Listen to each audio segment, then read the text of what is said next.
এজন্য বক্তব্যের শুরু থেকে শেষ পর্যন্ত আপনাকে খেয়াল করতে হবে আমি আপনাকে কি বোঝাতে চাচ্ছি।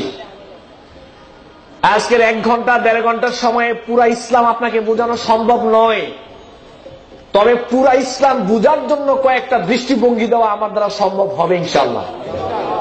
আপনাকে আমি পুরা ইসলাম বোঝাতে পারবো এটা আমি বলি না, তবে ইসলাম বোঝার জন্য কয়েকটা দৃষ্টিভঙ্গির প্রয়োজন, এটা আমি আপনাকে দিতে পারবো এবং দেওয়ার জন্য আমি এসেছি ইনশাআল্লাহ। বলেন ইনশাআল্লাহ। দৃষ্টিভঙ্গি এখন থেকে শুরু। এই ডান সাইডে যে জমিটা আছে, সরকারি পক্ষ থেকে লোক এসে বলল এই ডান সাইডের জমির মালিক হচ্ছে সরকারি লোক। এবার এই জমির মালিক বের হয়ে বলল, জি না স্যার, এই জমির মালিক আমি। সরকারি পক্ষের লোক বলল, জমির মালিক যদি তুমি হও তাহলে দলিল উপস্থাপন করো। এবার ওই লোকটা জমির মালিক দলিল উপস্থাপন করলো, প্রশাসনের সামনে এনে দলিল দেওয়ার পরে প্রশাসনের লোক এটা দেখে বলল, দলিল ঠিক আছে তবে দলিলটা ভুয়া। দলিল ঠিক আছে তবে দলিলটা ভুয়া। এখন কি জমি টিকবে? টিকবে না। প্রশাসনের লোক বলল, জমিটা তোমার নাও, জমিটা এখন থেকে প্রশাসনের। এই হলো একটা। বাম সাইডের যে জমিটা, এই জমিটা প্রশাসনের লোক এসে বলল এই জমিটা সরকারের। এই জমির মালিক বলল, জি না স্যার, জমি আমার। বলল, জমি যদি তোমার হয় তাহলে দলিল পেশ করো। জমির মালিক বলল, দলিল পেশ করতে হবে কেন?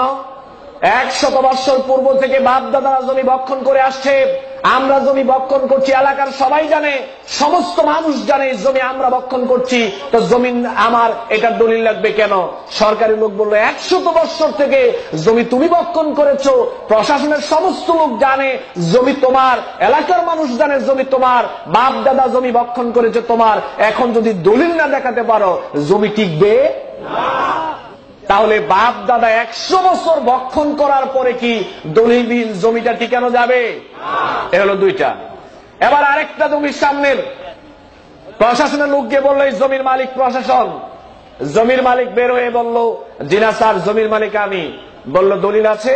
বলল, দলিল আছে মানে CSRS প্রশাসন সব আছে, নিয়ে আসো। এবার নিয়ে আসার পরে প্রশাসনের লোক দেখলো দলিল CSRS পর্সা সব ঠিকঠাক মতো আছে। প্রশাসনের লোক বলল, জমিটা তোমার। একই প্রশাসনের লোক 3টা জমি দেখলো, একই ব্যক্তি 3টা জমিকে পর্যবেক্ষণ করলো, 3টা জমি থেকে 2টা জমি প্রশাসন নিয়ে নিল, আর একটা জমি ওই প্রশাসনের লোকেরা এই জমিটা নেয় নাই কেন?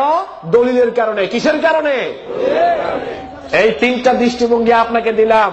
বাংলাদেশে ধর্ম প্রচার হচ্ছে 3 ক্যাটাগরির দলিল দিয়ে। ওই যে প্রথম শ্রেণী, এই লোকটার দলিল আছে তবে দলিল ভুয়া। বাংলাদেশে ইসলাম প্রচার করছি আমরা, দলিল আছে অসংখ্য, দলিল ভুয়া।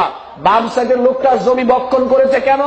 বাপ দাদা জমি বক্ষণ করেছে, এজন্য সে বক্ষণ করেছে।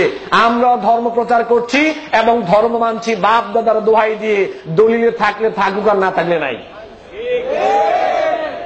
আবার কিছু মানুষ চেষ্টা করছে দিন প্রচার করার জন্য, আমল করার জন্য, যেই দলিলটার CSRS পর্সা ডাটা কবলা, যে আমলটার পিছনে শক্তিশালী মজবুত দলিল রয়েছে, কিছু মানুষ চেষ্টা করছে ধর্মটাকে ওই ভিত্তিক প্রচার করার জন্য এবং মানার জন্য। এবার আপনাকে আমি আগেই বলেছি, একদিনে আমি আপনাকে পূর্ণাঙ্গ ইসলাম শিক্ষা দিতে পারবো না, তবে আপনাকে সচেতন হতে হবে। প্রাথমিকভাবে ধর্ম মানতে গেলে, ধর্ম বুঝতে গেলে আপনার সামনে 3 ক্যাটাগরির দলিল আসবে। একটা আসবে দলিল তবে ভুয়া, আর একটা আসবে দলিল নাই, আর একটা আসবে দলিল দিয়ে। মানবেন কোনটা? পিছন থেকে মানবেন কোনটা? নির্দিষ্ট কোন দল বা কোনো কিছুর পিছনে আপনাকে ডাকতে আসেনি, কোন কিছু থেকে আপনাকে বের করতে আসেনি, আপনাকে এসেছি ইসলামের ভিতরে ঢোকার জন্য। ইসলামের ভিতরে ঢুকতে হলে কিছু দৃষ্টিভঙ্গি এখন আপনাকে শিখে দিতে হবে।